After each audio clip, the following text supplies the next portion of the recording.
ஐயா, மலையரசி அம்மனுடைய சிறப்பம்சங்கள்லாம் என்னன்னு சொல்றீங்களா ஐயா? ஆடி மாதம் என்றாலே அம்மனுக்கு உகந்தது தானே. ஐயா, நீங்க கவிஞர்னு சொல்லிட்டு இருக்கீங்களா ஐயா? அது யார் அப்படின்னு மக்களுக்கு சொல்ல முடியுமா? கண்டிப்பா. நான் சொன்னேன் அல்லவா, அந்த மலையரசி ஆலயம் சென்று புலம்பி அழுது. மலையரசி அம்மன் சுயம்பா தோன்றினாங்களா இல்ல உருவாக்கப்பட்டாங்களா ஐயா? இந்த மலையரசி அம்மன் என்பதை பொறுத்த வரைக்கும் ஒரு சக்தியினுடைய வழி. ஜெம் டிவி நேயர்களுக்கு வணக்கம். இன்றைய ஆடி ஸ்பெஷல் நிகழ்ச்சியில மலையரசி அம்மனை பத்தி தான் தெரிஞ்சுக்க போறோம். அந்த மலையரசி அம்மன் யார் அப்படிங்கிறதையும் அவங்களோட சிறப்பம்சம் என்னங்கிறதையும் நம்ம அரங்கத்துக்கு நம்ம கிட்ட பகிர்ந்து கொள்ள வந்திருக்காங்க லக்ஷ்மி நரசிம்ம ராமானுஜஜிய திருத்தணி. ஐயா வணக்கம். வணக்கம் ஐயா, மலையரசி அம்மனுடைய சிறப்பம்சங்கள்லாம் என்னன்னு சொல்றீங்களா ஐயா? ஜெம் டிவி ஆன்மீக சகோதர சகோதரிக்கெல்லாம் என்னுடைய அன்பான ஆசீர்வாதத்தை தெரிவித்துக் கொள்கிறேன். ஒரு அருமையான நேரம், அருமையான காலம். இதை பார்க்கின்ற கேட்கின்ற உங்கள் வாழ்க்கையில் ஸ்ரீமன் நாராயணன் விஷ்ணுமாயருடைய பரிபூரணமான ஆசி கிடைக்கணும். அந்த வகையில் ஆடி மாதம், ஒவ்வொரு மாதமுமே நம்முடைய தமிழில் பார்த்திங்கன்னா ஒரு நிலையை நோக்கி தான் நம்ம நகர்த்தி இருக்காங்க. தை பிறந்தால் வழி பிறக்கும், ஆடிப்பட்டம் தேடி விதை என்றெல்லாம் மார்கழி மாதம் மாதவனுக்கு உகந்ததெல்லாம் மாதங்கள் அத்தனையுமே இறைவன் திருநாமத்தை வைத்து இறை நினைவோடு நம்மளை கலந்து சொல்லியிருக்காங்க. அந்த வகையில் ஆடி மாதம் என்றாலே அம்மனுக்கு உகந்தது தானே. எத்தனையோ தேவதைகளும் தெய்வங்களும் இந்த பூமியில் உண்டு. மனிதன் வாழ்வை பொறுத்த வரைக்கும் கலங்கி போகின்றான், கண்கலங்கி நிற்கின்றான், அதிர்ந்து போகின்றான், திகைத்து போகின்றான். இந்த வாழ்வியலை கண்டு ஒரு அடி வயிற்றில் ஒரு பயம், என்ன செய்ய போகின்றோமோ என்ற ஒரு கவலை. பிறப்பில் இருந்து இறப்பு வரை அவனுடைய வாழ்வே ஒரு போராட்டம் தானே. அப்போ யாரிடம் சென்று தன்னுடைய ஆறுதலை தேடுவது? இன்றெல்லாம் பார்த்திங்கன்னா அற்றகுலத்து அருநீர் பறவை போல மனிதன் பொருளை சார்ந்தே வாழ்கின்ற ஒரு நிலை. அப்படிப்பட்ட ஒரு சூழ்நிலையில் தான் இது இப்படி இருக்கும் என்று அப்பொழுதே 1000 ஆண்டுகளுக்கு முன்னுடைய முன்னோர்களும் ரிஷிகளும் மகான்களும் சித்தர்களும் ஆலயம், அந்த ஆலயத்தில் தேவதைகளெல்லாம் நமக்கு வழி நடத்த தந்து சென்றிருக்கின்றார்கள். அந்த வகையில் சக்தி வடிவம் என்று சொல்வார்கள். அதான் ஆதிசங்கர பகவத்பாதால் சொல்வார் இல்லையா, ஷண் மதங்களாக இந்து மதத்தை பிரித்ததில் சக்தியை வடிவமாக கொண்ட தேவதைகளும் தெய்வங்களும் இந்த பூமியில் 1000 உண்டு. அந்த வகையில் பார்க்கும்போது லலிதா சகஸ்ரநாமத்தில் முதல் மந்திரமே மாத்திரை. அந்த வகையில் பார்க்கும்போது ஒரு அற்புதமான ஒரு தெய்வ சக்தி. அதாவது கடுகு சிரித்தாலும் காரம் குறையாது என்பார்கள். அந்த வகையில் தெய்வ சக்தியில் பலம் வாய்ந்தது என்ன, பலகீனமானது என்ன, எல்லா தேவதைகளுடைய நம்முடைய கர்மாவுக்கேற்ற பலம் பெறுகின்றார். அந்த வகையில் ஒரு அற்புதமான தேவி. கண்களில் கண்ணீர் வருகின்றது, மெய்னி சிலிர்க்கின்றது, மெய் உருகுகின்றது இந்த தேவதையை பற்றி. அதாவது இன்றைக்கும் பார்த்திங்கன்னா ஒவ்வொரு ஆலயத்திலும் தேவாரம், திருவாசகம், திருப்பல்லாண்டு என்று ஆழ்வார்கள், நாயன்மார்கள், இன்று அருணகிரிநாதர் போன்ற மகான்கள் எல்லாம் அந்த ஆலயங்களை பாடி பரவி இருக்கின்றார்கள். காரைக்குடி பக்கத்தில் பார்த்திங்கன்னா ஒரு அற்புதமான ஒரு மகா கணபதிக்கான ஒரு ஆலயம். மகா கணபதி ஆலயம் பார்த்திங்கன்னா அந்த ஆலயத்தை பார்த்திங்கன்னா சென்று நின்றாலே போதும். பிள்ளையார்பட்டி என்று சொல்வார்கள். அற்புதம். அந்த ஆலயத்தினுடைய அர்ச்சகர் வருகின்றார். இந்த எல்லா ஆலயத்திற்கும் பாடல் இருக்கின்றது. அந்த பாடலை பாடிய நாயன்மார்கள் இருக்கின்றார்கள், ஆழ்வார்கள் இருக்கின்றார்கள். நம் ஆலயத்திற்கு இந்த இறைவனை பற்றி ஒரு பாடல் கிடைத்தால் நன்றாக இருக்குமே என்று அவர் யோசிக்கின்றார். அப்பொழுது கவிஞர் வருகின்றார். அவரிடம் சொல்கின்றார், நம் ஆலயத்தில் இங்கே பிறந்து வளர்ந்தீர்கள், இந்த ஆலயத்திலே நின்றீர்கள், இந்த ஆலய விநாயகரை பற்றி ஒரு பாடல் எழுதி தர வேண்டும் என்றார். பார்க்கலாம் என்று நகர்ந்து விடுகின்றார். நாட்கள் கழிந்த பிறகு பார்த்தா அவர் மறந்திருப்பாரோ என்றெல்லாம் அவர் நினைக்கின்ற பொழுது ஒரு பையன் வரான். ஒரு சின்ன சீட்டில் ஒரு இதை கொடுக்குறான். இதை கவிஞர் கொடுக்க வாங்கி பார்த்தா அவர் கையெல்லாம் நடுங்குகின்றது, மேனி உருகுகின்றது, கண்களிலிருந்து தாரதாரியாக கண்ணீர். பிள்ளையார் பற்றி அந்த பெருமானை பற்றி கவிஞர் எழுதியிருக்கிறார். அற்புத கீர்த்தி வேண்டின், ஆனந்த வாழ்வு வேண்டின், நற்பொருள் குவிதல் வேண்டின், நலமெல்லாம் விளைதல் வேண்டி இந்த அற்புதமான மகா கணபதி பற்றி பாடல். அற்புதம். எளிமையான இனிய தமிழில் எழுதியிருக்கார். அப்படிப்பட்ட கவிஞர் பிறந்து வளர்ந்து நடந்து தவழ்ந்த ஊர்தான் பிள்ளையார்பட்டிக்கு அருகே இருக்கக்கூடிய சிறுகுடல்பட்டி. ஒரு நிகழ்வை சொல்கின்றேன். பார்த்திங்கன்னா ஒரு 8 வயது 7 வயது, அதிகம் அவர் படித்தாரா என்று தெரியவில்லை.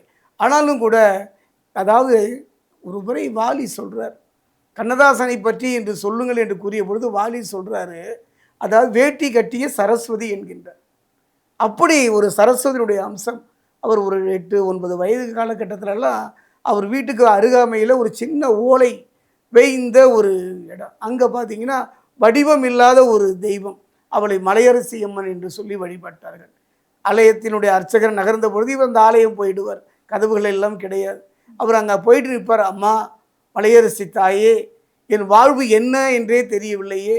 வட்டிக்கு விடும் செட்டியார் குலத்தில் பிறந்தவன் நான். ஆனாலும் நான் ஒரு கெட்டியான பிள்ளை என்றே என்னை புலம்புகின்றார் என் பெற்றோர். என்ன செய்வது என்று அவர் கலங்கி நிற்கின்றார். ஐயா, நீங்க கவிஞர்னு சொல்லிட்டு இருக்கீங்களா ஐயா? அது யார் அப்படின்னு மக்களுக்கு சொல்ல முடியுமா? கண்டிப்பாக. நான் சொன்னேன் அல்லவா, அந்த மலையரசி ஆலயம் சென்று புலம்பி அழுது கதறி கண்ணீர் விட்டு அந்த தேவியினுடைய பாதத்தில் இருந்தவர் முத்தையா என்று பெயர். அந்த முத்தையா என்பவர் தான் காலம் அவரை ஒரு அந்த மலையரசி அம்மன் தட்டி தூக்கி மடியில் வைத்து ஒரு மாபெரும் கவிஞராக மாற்றியது. அடிக்கடி கவிஞர் சொல்லுவார் கண்ணதாசன். அதாவது ஒரு முத்தையா அந்த முத்தான கவியாக கண்ணதாசனாக மாறியதே இந்த மலையரசியினுடைய கருணை. அப்படிப்பட்ட ஒரு தெய்வம். அந்த மலையரசி அம்மனுடைய ஆலயம் சென்றாலே பார்த்தீங்கன்னா அப்படியே சிலிர்த்து போகும்.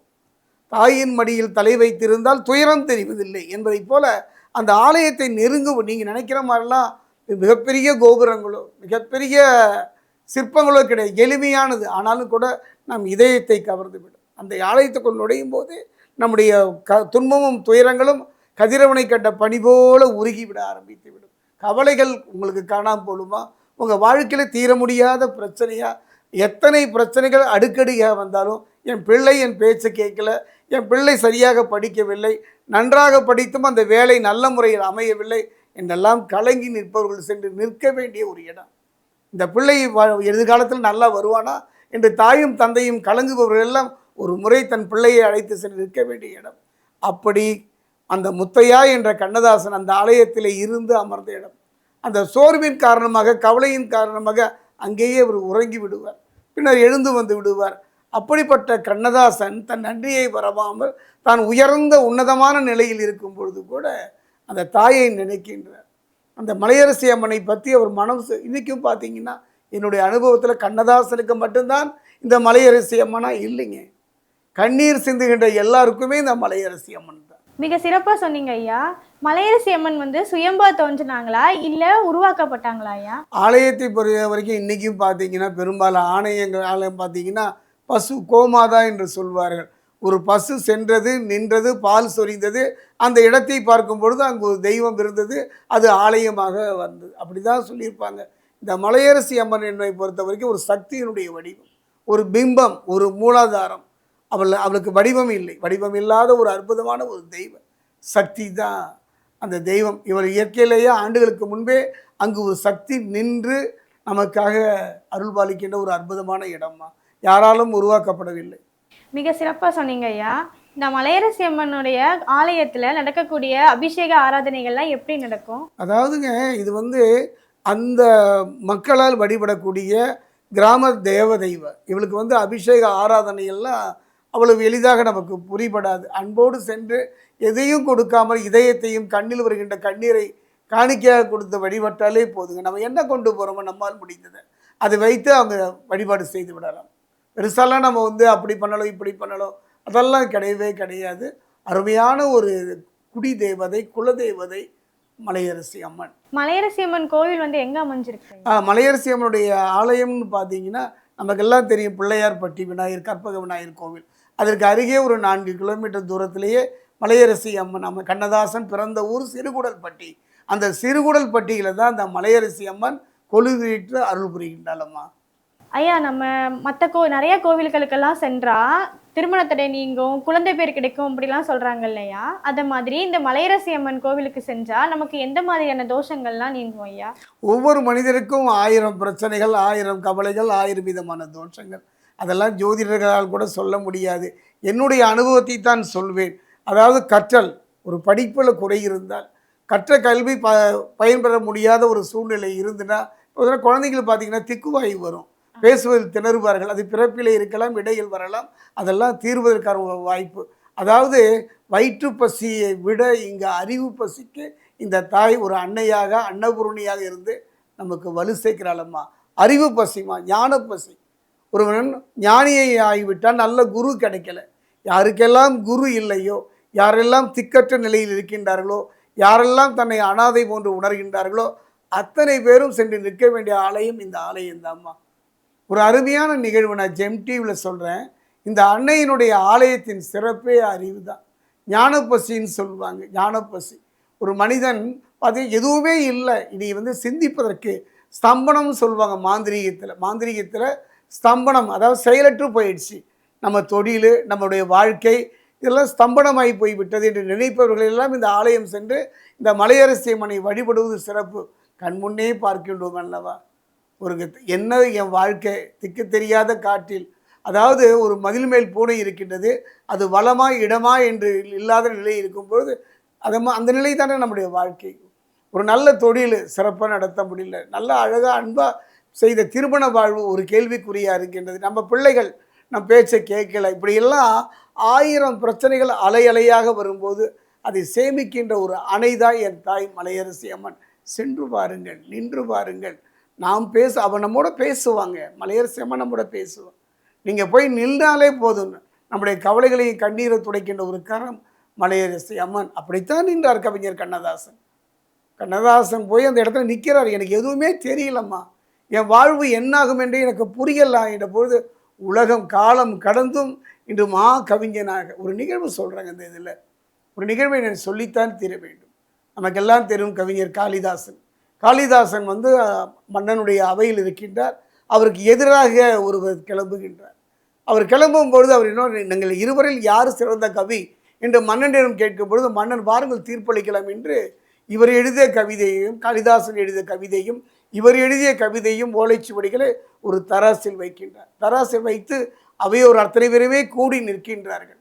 தண்டி என்ற அந்த கவிஞன் அப்படி வைக்கும் பொழுது பார்த்தீங்கன்னா கவிஞர் அதாவது காளிதாசன் இருந்த அந்த ஓலைச்சுவடு மேலே போய்விட்டது.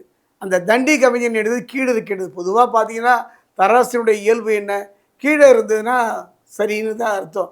இவரது மேலே போனதுனால என்ன பண்ணுவே புரியவில்லை. மன்னனே வியந்து போகின்றார். மாபெரும் கவிஞன் காளிதாசனுடைய கவி மேலே இருக்கின்றதே, தண்டியின் இது கீழே இருக்கின்றது. பொழுது சொல்கிறார் காளிதாசன் சொல்கிறார், அம்மா நான் எழுதிய நிலைக்கு காரணம் என்ன தாயே என்று அழும்பொழுது, மகனே நீ உயர்ந்தவன், உன்னதமானவன், ஒப்பற்ற கவிஞன், உன் இது தாழக்கூடாது தான் நான் உயர்த்தி இருக்கின்றேன்.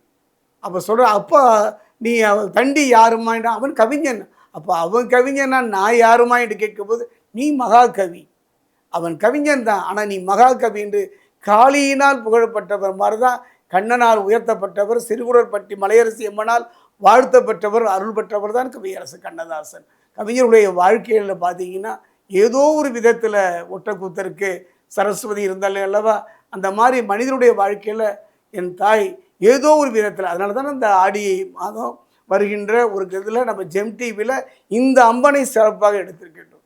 எத்தனையோ அம்மன் கேள்விப்பட்டிருப்போம், வணங்கி வந்திருப்போம். ஆனால் அந்த சிறுகுடல் பற்றி மலையரசி அம்மனை இந்த ஜெம் டிவி வாயிலாக நான் உங்களோட பேசுவதற்கு காரணமே நம்முடைய பிள்ளைகள் வம்சம் தானேங்க. ஆலமரம் பாடிய பொழுது அந்த விழுதுகள் காப்பது போல தானே நமக்கு அப்புறம் நம்ம பிள்ளைகள் தானே, அவர்கள் நலமாக வளமாக இருக்கணும்னா ஒரு முறை இந்த வெள்ளிக்கிழமை அந்த ஆலயம் சிறுகுடல்பட்டி சென்று, அதாவது பிள்ளையார்பட்டிக்கு பக்கத்திலே சிறுகுடல்பட்டி இருக்கிறது, அங்கே மலையரசி இருக்கின்றார், சென்று நின்று வழிபட்டு பாருங்கள். காளிக்கு காளிதாசன் சொல்றாங்க. அந்த மாதிரி இந்த மலையரசி அம்மனுக்கு கண்ணதாசன் மலையரசி அம்மனை வழிபட்டு தான் இந்த அளவுக்கு உயர்ந்திருக்காரு அப்படிங்கிறது யாருமே தெரிஞ்சுக்காத ஒரு விஷயம். உங்க மூலமா தான் நானே இப்போ தெரிஞ்சுக்கிறேன். நம்ம இப்போ இந்த மலையரசி அம்மன் கோவிலுக்கு போறோம் அப்படின்னா அர்ச்சனை பண்ணணும்னா அர்ச்சகர் பண்ணுவாங்களா, இல்லை அந்த கோவிலில் பூசாரி இருக்கிறாங்களா ஐயா? அருமையான ஒரு கேள்விமா. ஒரு ஆலயம் என்றாலே பார்த்தீங்கன்னா 2 விதமாக தான் இருக்கும். ஆகமம் சார்ந்து ஒன்று இருக்கும், குலதெய்வம் சார்ந்து இருக்கும். குலதெய்வத்தை பொறுத்த வரைக்கும் அந்த கோவிலுக்குன்னு தனிப்பட்டவங்க இருக்காங்க. அந்த முறையில் இந்த மலையரசி அம்மனுக்கு தனிப்பட்டவங்க இருக்காங்க. அந்த ஆலயம் சென்று அவங்ககிட்ட கேட்கலாம், இந்த அன்னைக்கு வழிபடுவதற்கான என்னெல்லாம் நான் வாங்கிட்டு வரலாம், எப்படி வழிபாடு செய்யலாம் என்பதையெல்லாம் நீங்கள் அங்கே கேட்டு தெரிஞ்சுக்கலாம். 2வதுங்க, என்னுடைய அனுபவத்தில் இப்போ ஒரு சரஸ்வதியுடைய அம்சமாகத்தான் எனக்கு தெரிகிறது.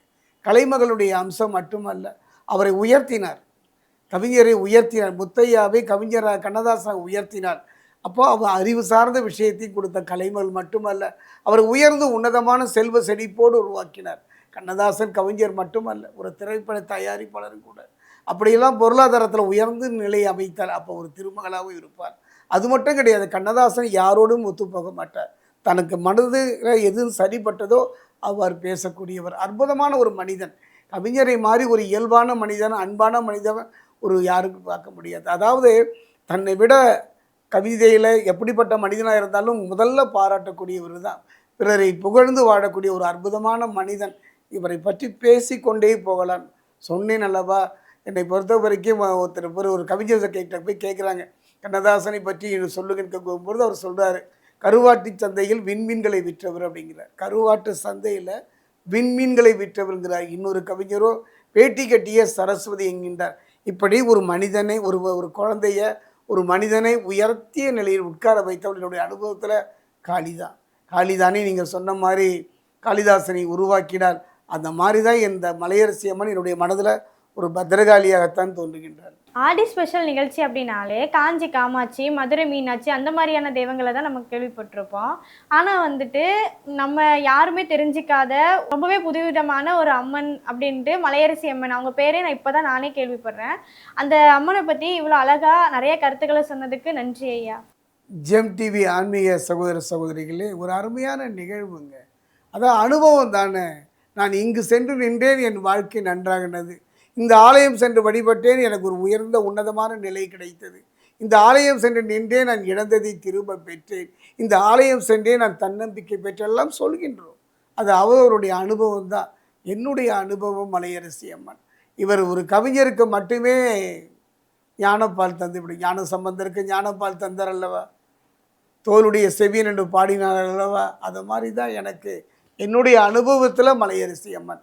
கலங்கி நின்றேன், கண்ணீர் சிந்தினேன், துணை இல்லாமல் தவித்தேன், என்ன எதிர்காலம் என்றெல்லாம் நின்ற பொழுது நான் ஏதோ ஒரு புத்தகத்தில் ஏதோ ஒரு அனுபவத்தில் தெரிந்து பிள்ளையார்பட்டி கணபதியை வழிபட்டு சிறுகுடல் பட்டி சென்று இந்த தாயின் பாதம் நின்றேன். அந்த வகையில் என்னையும் ஒரு நிலையில் உயர்த்தி இருக்கான்னா, உங்களை சந்தித்து பேச வைத்திருக்கான்னா மலையரசி அம்மன். வாழ்க்கையில் ஒரு முறை நீங்கள் இந்த ஜெம் டிவியில் இந்த மலையரசி அம்மனை பற்றி தெரிந்து கொண்டீரல்லவா, வாய்ப்பு கிடைக்கும் பொழுது, சந்தர்ப்பம் கிடைக்கும்போது சிறுகுடல் பட்டி சென்று மலையரசி அம்மனை வழிபடுது. உங்கள் வாழ்க்கையில் மலை போல் வந்த உங்களை உயர்த்தி உன்னதமான நிலையில் உட்கார வைப்பார். மலையரசி அம்மனை பற்றி நம்ம தெரிஞ்சுக்காத நிறைய விஷயங்களை ஐயா மூலமாக தெரிஞ்சுக்கிட்டோம்.